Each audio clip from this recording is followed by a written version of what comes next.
tujuannya ada yang tahu nggak? Tujuan kita belajar descriptive text ini untuk apa? Kayak gampang lihatnya langsung. Dan kemarin itu kan kalian udah saya kasih tugas tentang nulis benar-benar singkat ya. Dari sekian banyak ini ada satu yang benar-benar bikin saya tuh kayak apa ya? Ini benar-benar deskripsi karena dengan saya cuma baca itu saya tertarik untuk kepo ini siapa sih orangnya. Ya, jadi kata-katanya terlalu her voice is soft like a cotton candy. Ada yang tahu artinya apa? Her voice is soft like a cotton candy.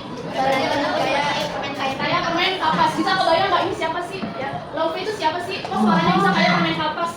Saya nggak tahu Love langsung cari siapa sih.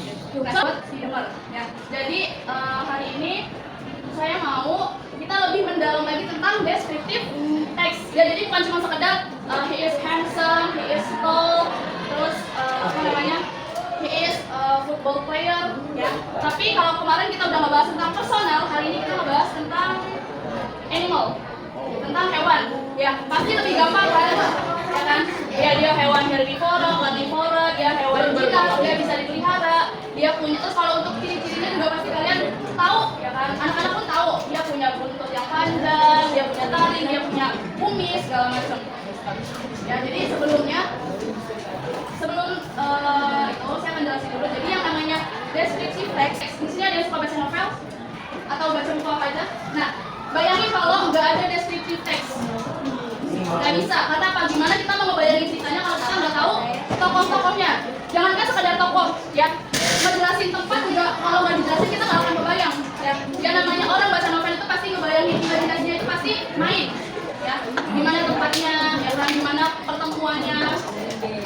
Purpose, tujuan, terus generic structure kita udah ini dijelasin, identification sama description atau describing ya dijelasin. Dan yang ketiga itu kita akan belajar tentang language feature atau struktur kebahasaan. Setelah ini saya mau kasih soal ke kalian. Kalian akan deskripsiin hewan. Kalian mau pilih sendiri atau kita main game jadi ditentuin sama game? Berarti siap ya hewan apa aja ya?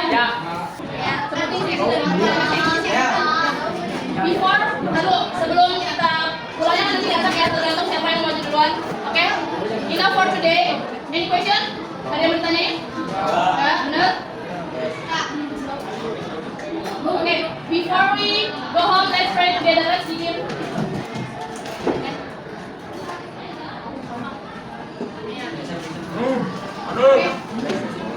Tadi ada yang nanya, Miss, dibikinnya mind mapping atau deskriptif? Ya, bikinnya deskriptif karena kita lagi belajar tentang deskriptif. Ini hanya sebatas keyword buat kalian, ya, kata kunci buat kalian. Jadi kalau misalnya kalian atau kalian mau mempermudah nih sebelum bikin deskriptif, ya, kalian bikin mind mappingnya dulu. Misalnya ini dulu, ini tuh warnanya pink, dia has pink fur, ya, dia punya bulu warna pink, ya. Oke, udah dapat bagiannya masing-masing kan? Nah, yang mau pulang duluan boleh sebutin minimal 3 dari hewan yang kalian dapat hari ini. Maksudnya? Minimal 3. Kan itu satu. 3 ya? 3 ini. Kan 3 ciri dari hewan, 3 ciri dari hewan. Oh, saya butterfly. Habis.